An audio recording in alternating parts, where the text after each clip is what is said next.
experience in mind from the standpoint of I'm from Kansas. At the time of the protest, I lived in Durham for 2 years, so Alamance County was just another place on the map for me at that point. I was signed up for nonviolent protest training.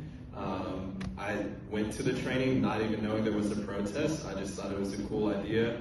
At the time I was writing a research paper looking at Robert F. Williams and comparing his legacy with that of Dr. King in terms of how their respective ideologies around nonviolence was used during the civil rights. Several alarming things in there. First, we learned that prior to the protest, one of the entities, I can't remember if it's Alamance PD or Grand PD, sent plainclothes, like undercover cops to a sign-making party that Down Home had at their office to gather information about the protest. They also generated lists of license plate numbers that they were trying to match up with the identities of activists who they suspected of being involved in other protests, specifically around Confederate monuments. I do remember feeling on my way there that like this, you know, I go to a lot of protests, but this one felt like right at the intersection of like my heart and of what I care about.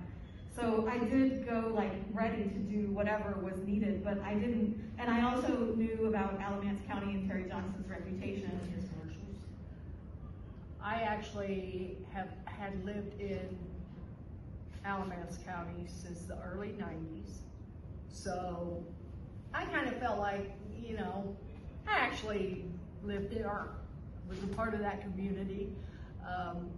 There was no doubt in my mind going out that day that we were going to run into opposition and there were going to be arrests. I mean, I'd seen it happen over and over and over again in Alamance County. I did not expect to walk into dudes in riot gear and all of that.